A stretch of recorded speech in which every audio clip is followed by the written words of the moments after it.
चमकते हुए चांद से खिले चेहरों के साथ बैठे हुए सभी प्यारे बच्चों, सम्मानीय प्राचार्य महोदय, उपस्थित सभी साथी शिक्षक और विभिन्न विभागों के यहाँ पर उपस्थित कर्मचारी, सभी को गणतंत्र दिवस की बहुत बहुत शुभकामनाएं। बधाई हो उन सभी सूरज की तरह प्रकाश फैलाने वाले शिक्षकों, गुरुओं को, जिन्होंने जीवन की अंधेरी राहों को अपने ज्ञान के प्रकाश से रोशन किया है। आज का दिन एक ऐसा दिन है जिसकी विशेषता के बखान करूं तो एक दिन कम पड़ जाएगा। ये दिन ऐसा दिन है जिसकी अगर मैं तुलना करूं तो जैसे बीच समुद्र में डूबते इंसान को कोई जहाज मिल जाए, जैसे अंधेरी कांटों भरी रात में अचानक से सूरज उग जाए, जैसे जंग हार चुके इंसान को जीते जी ताज मिल जाए। ये दिन इससे भी कहीं ऊपर है, क्योंकि यही वह दिन है जिस दिन भारत गणतंत्र हुआ। इसी दिन हमें स्वाधीनता मिली। हमने देखा इतिहास में एक वो भी घड़ी थी, जब एक वो भी समय था जब चैन की एक एक सांस मौत के साए से होकर गुजरती थी। भूले नहीं है हम वो खौफनाक मंजर जो आज भी हमारी रगों में खून को उबाल देता है। नहीं भूले हैं हम वो रातें जब अबलाओं की असमत रोते बिलखते बच्चे से खिलवाड़ हो रही थी। दानवता से भरी रात और दिन वह नहीं भूले हैं। अगर हम इतिहास में देखते हैं तो द्वितीय विश्व युद्ध का वह समय था जब ब्रिटेन में कंजर्वेटिव पार्टी की सरकार थी और जर्मनी ने ब्रिटेन को धो दिया था। लगभग 15 दिन कंटिन्यूअस जो है ब्रिटेन के ऊपर बमबारी की गई थी और ब्रिटेन की अर्थव्यवस्था तहस नहस हो गई थी। और उसी समय वहां पे लेबर पार्टी की सरकार थी और वहां पे प्राइम मिनिस्टर थे एटली, और उन्होंने ऐसी घोषणा की थी विरोधी पार्टी ने कि अगर हमारी सरकार आती है तो हम भारत को स्वतंत्रता दे देंगे। और उसी समय एक भारत में क्रिप्स मिशन भेजा गया जिसमें 3 लोग थे, अलेक्जेंडर क्रिप्स और पैथिक लॉरेंस। और ये पैथिक लॉरेंस जो थे उस कमेटी के अध्यक्ष थे और उस कमेटी ने ऐसी सिफारिश की कि भारत को जो है इंडिपेंडेंस घोषित किया जाए। और 1947 में एक इंडिपेंडेंस एक्ट के तहत इंडिपेंडेंस भारत को दे दिया और उस दिन से भारत जो है ब्रिटिश रूल यहाँ से एंड हो गया। और उन्होंने एक सिफारिश की थी कि यहाँ पे 5 साल के लिए अंतरिम सरकार बना दिए जाए और भारत का संविधान बनाया जाए। तब तक जो भारत को इंडिपेंडेंस डिक्लेयर किया गया था वह शासन भारत का 1935 में जो गवर्नमेंट ऑफ इंडिया एक्ट बनाया गया था उसके अनुसार भारत में चलता रहेगा। और 1947 के इंडिपेंडेंस एक्ट के तहत 2 डोमिनियन स्टेट बनाए गए, एक भारत और दूसरा पाकिस्तान। लेकिन तब भी भारत का जब तक संविधान नहीं बनता तब तक भारत का प्रमुख रहेगा जो ब्रिटेन का किंग जॉर्ज है, वही ब्रिटेन का किंग रहेगा। इसलिए भारत में वाइसराय पद जो है वो रखा गया था और सबसे पहला वाइसराय माउंटबेटन को बनाया गया था क्योंकि उनको एडमिनिस्ट्रेशन चलाने का जो है बहुत अच्छा अनुभव था। और 5 साल भारत का संविधान बनाने के लिए जो भारत का सेंट्रल हॉल है वहां पे अप्रत्यक्ष रीति से 389 मेंबर्स को जो है संविधान बनाने के लिए चुना गया। उनमें से बाद में 1947 के बाद जब पाकिस्तान बना तो जैसे लियाकत अली पहले वित्त मंत्री थे तो उनकी मेंबर की संख्या कम हो गई और 299 मेंबर संविधान सभा में थे। और जब फाइनली संविधान बनके तैयार हुआ तो संविधान सभा में जो बहुत सारे लोग थे वो कुछ में उनमें से उनकी मृत्यु हो गई और फाइनली 284 मेंबर जो है संविधान समिति में बचे जिनकी संविधान के ऊपर स्वाक्षरी है। संविधान को अपने हस्ताक्षर में प्रेम बिहारी रायजादा जो शांति निकेतन के लोग हैं उन्होंने लिखने में जो है मदद की थी।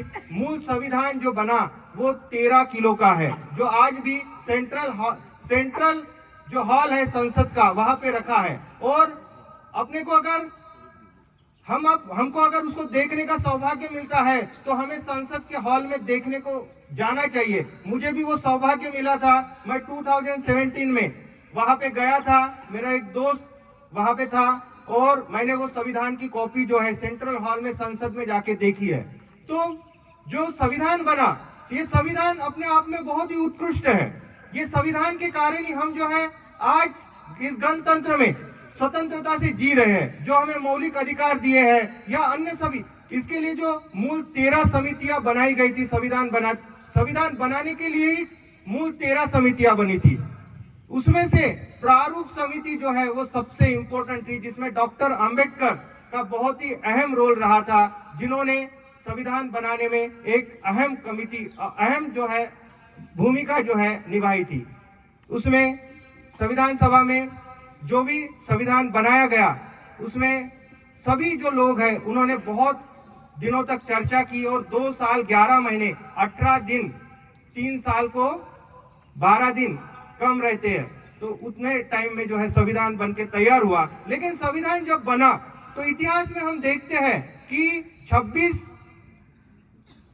नवंबर 1929 को लाहौर में पंडित जवाहरलाल नेहरू की अध्यक्षता में एक कांग्रेस का सेशन हुआ था और कांग्रेस की स्थापना हमको पता है 1885 में हुई है और हर साल कांग्रेस का एक अधिवेशन होता था। और 1929 का जो अधिवेशन हुआ था कांग्रेस का, वो रावी नीति के किनारे पंडित नेहरू की अध्यक्षता में हुआ था। और उस अधिवेशन में पंडित नेहरू पूर्ण स्वराज्य की घोषणा करते हैं और उन्होंने बोला कि 1930 का जनवरी महीने का जो आखिरी संडे है उसको हम भारत के लिए स्वाधीनता दिवस के रूप में मनाएंगे। और वह आखिरी जो संडे था 1930 के जनवरी महीने का, उस दिन आती थी तारीख 26 जनवरी, और 26 जनवरी 1930 को भारत ने अपना पहला स्वाधीनता दिवस मनाया था।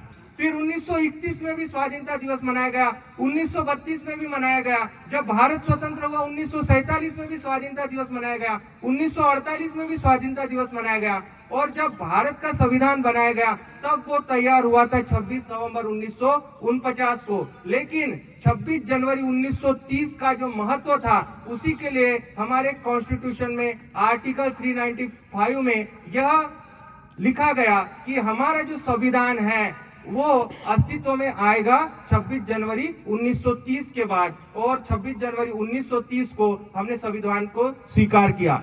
आज के दिन हम राजपथ पे जो है हमारे अस्त्र शस्त्रों को जो है प्रदर्शित करते हैं, हम कितने ताकतवर हैं वह हम दिखाते हैं। और 1900 जब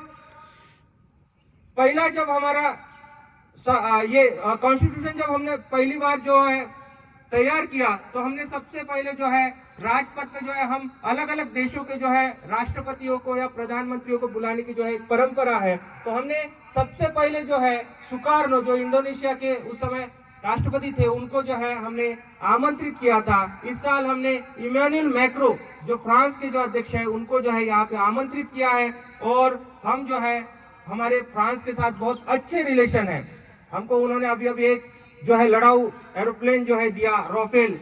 हमारी जो है फ्रांस का सरकार है, उनके साथ हम अच्छे संबंध हमारे हैं। हम हर एक देश के साथ हमारे अच्छे रिलेशन मेंटेन करने के लिए हम हर एक देश को जो है हर साल आमंत्रित करते रहते हैं और हमारी शक्ति को जो है प्रदर्शित करते हैं।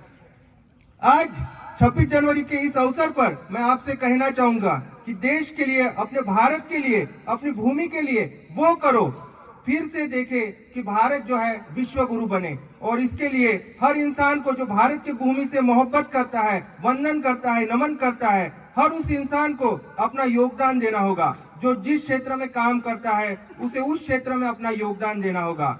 सफलतम अपने जीवन को आगे बढ़ाने के लिए प्रयास करना होगा, क्योंकि एक छोटा सा बीज ही एक बड़ा विशाल जो है पेड़ बना सकता है। और आप भी जो है अपने छोटे छोटे प्रयासों से जो है अपने देश को जो है आगे बढ़ा सकते हो।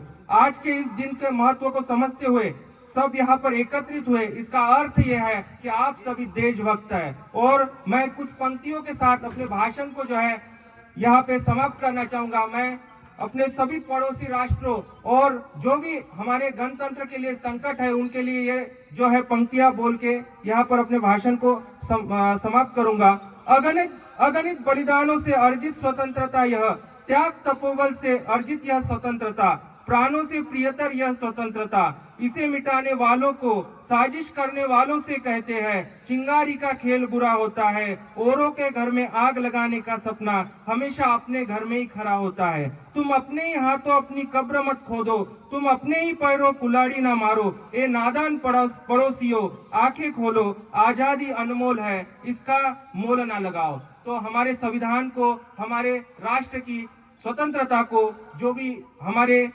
महापुरुषों ने बलिदान दिया, उस बलिदान को याद रखते हुए आप भी जो है हमारे राष्ट्र को विश्व गुरु बनाने में अपना योगदान दो। इसी के साथ मैं यहाँ पे अपने भाषण को समाप्त करता हूँ। धन्यवाद। जय हिंद।